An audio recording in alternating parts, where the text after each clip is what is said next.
Hi guys, it's Philly Pre. I'm back again with another K-drama review. I know it's been a while, but I'm back. Hey, did you miss me? Okay, so this time, now that I'm back, I'm going to review Melting Me Softly. Give you a quick synopsis about it, and then I'm going to jump right into my review as to what I thought about the drama. So, the title kind of seems like Melting Me Softly, what? But basically it was about a PD doing a show, and he decides to be a part of this like experiment and make it part of his show so it could be groundbreaking, whatever.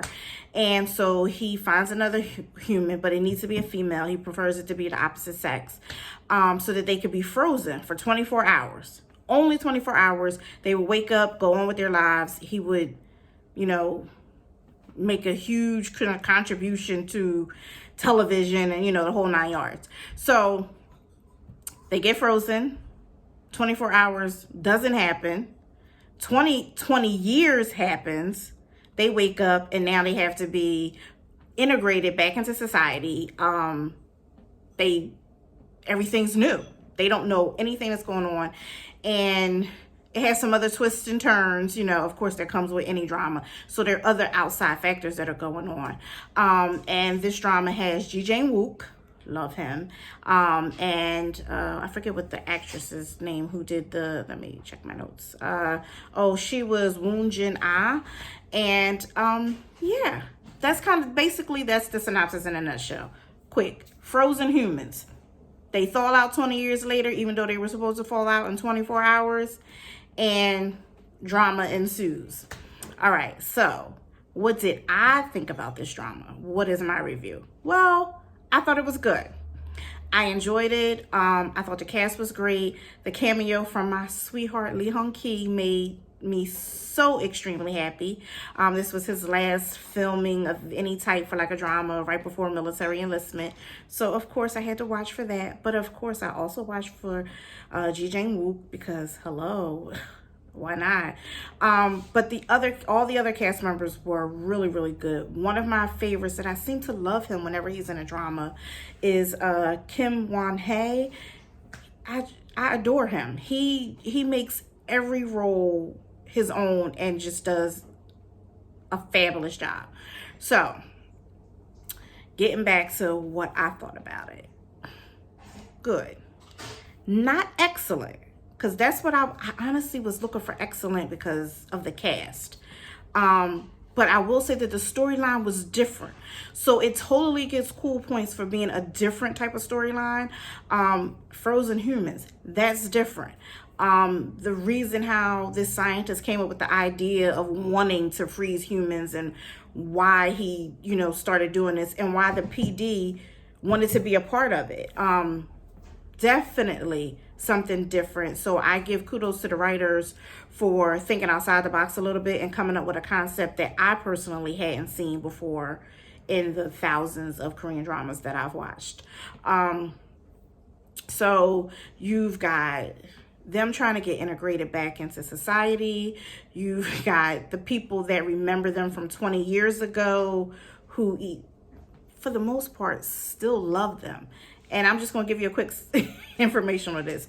So the girl had like this guy that she had like dated but kind of broke up with right before she decided to let herself be frozen.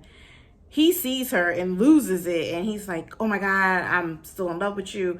And even the PD, he was like, what, 30, I think 32 when he got frozen. And he was like in love with this girl. They both worked at the TV station. She eventually becomes evil. Doesn't somebody always become evil in these dramas? And she still was like swooning over him for 20 years. She never like dated anybody. She never got married. She just focused on her career. Well, she should focus on her career. You want to know why? Because she didn't help look for him when he went missing after the 24 hours because she was promised that her career would flourish. So I feel like, yeah, you should marry your career because basically you threw him under the bus and left him for dead or whatever the case is because we didn't know, so that you can progress your career. And so now she's like this big newswig on the television show, whatever. And but now that he's back, she just wants everything to be back to normal. But let's be honest, when someone leaves, whatever the reason is, feelings and things just change. They don't, unfortunately, stay the same. And that's kind of scenario with both of these people. So you've got that going on. But I kind of like that piece of the puzzle, because it was like, wow, you had her who waited for him and just like, you need to come back. But then you had the guy that was in love with the girl, frozen girl, who was just like, oh, I got married. Oh, and I married one of your best friends and we have a kid. So, but now that you're back, I want you back because you were my first love. So it really shows like two different ends of the spectrum. Somebody who never, looked for love anywhere else. And this dude over here who like totally like screwed your friend and married her and had a kid. Go figure. But now they both, want you guys back. But it doesn't happen that way because they fall in love. Ha, ha, ha, ha, ha. I was happy about that. They were adorable together. So, all that to say, really, really good in that aspect. There was some laws in it and things that were like, it could have been written. Like, you were just like, where was the writer going, or was that scene or this, like a little necessary? There was definitely some issues on the end with the PD's family, like his sister turned into like basically alcoholic or something. And I don't know, his family story dynamic was a little strange for me. Some of it was funny, but some of it was like, okay, why is the storyline like this? Like, some of those pieces I could have like lived without. Now on her end, for her family, I really adored her family, and I thought everything about their scenes and what was going on with them really, really fit well. And I feel like they wanted both their families to have, when they were writing this, like both their families to have pieces and be a part of, the drama, and show his family end and her family end.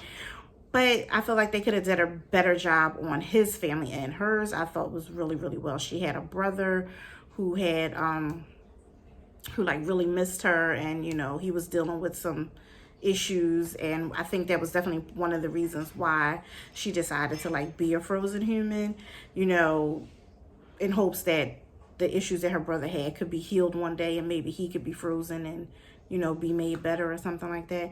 So her family stuff, I really liked. His family stuff, a lot of it I could have dealt without, even though his niece was absolutely adorable. So then let me see what else that I kind of want to like touch on as far as this review is concerned. So I don't know why it's like not coming to me now. There was another piece. Oh, the evil. When I say somebody always turns evil. So now you've got these people in dramas who never get it, whether it's the guy or the girl. If somebody doesn't want you, why do you guys continue? Oh no, you gotta love me, and I gotta do anything, even if it's something evil, to get rid of this other person that you love, even though because you don't love me. It's like, Lord, let it go. She waited for him for 20 years, didn't date anybody else. That was her choice. But she wants him back. She's trying everything. She wants to know where he's going, what he's doing, so she can like coincidentally meet him. This ain't no coincidence, child. You setting up all these scenarios. He doesn't feel the same. His heart's frozen towards you. There you go. He's a frozen human. His heart's frozen. Move on. Get somebody else. But so that's how she becomes evil, basically. There's always somebody that turns. So she kind of becomes evil just because she's willing to do whatever to make him hers, like he was 20 years ago. But unfortunately, that's not how life works, sweetie. Sorry. And I just didn't want him with you anyway, because, I don't know, her character, I didn't like her. But the frozen girl, I loved her. She was adorable. And, yeah, so that's just little bits and pieces about a few things that happened. Try not to give you guys too much because, yeah, some are spoilers. But at the end of the day, I still want you guys, hopefully, to watch the drama and not be like, she told us everything that happened. It was just supposed to be a review. Now I don't have to watch it. because she literally told us the whole entire story. So I feel like you should watch it. I gave it 3 stars. For me, 3 stars is good. For those of you who don't know, for my rating system, 3 stars is considered good. I really had high hopes that this would be like one of my like 4 or 5 star, like great, excellent dramas. It did fall a little short in some areas, but I definitely still gave it good because it was creative. It was different. The storyline was different. It was something I hadn't seen before, and the cast did a really, really good job. And there were so many good scenes. I mean, just really good scenes. So it didn't 100% meet my expectations, but I am not disappointed. I'm not sorry that I watched it, and I would recommend that you watch it. So this is Philly Pre saying Melting Me Softly. I give it 3 stars, and you can watch it on Viki. That's where I watched it at, and I recommend it, guys. Hopefully you'll watch it. And if you have watched it, like, subscribe, comment, do all those things down below. I would greatly appreciate it. And I'll probably be back with this same look in a few minutes with another drama review, because I'm going to knock out a couple today. All right, guys. Bye.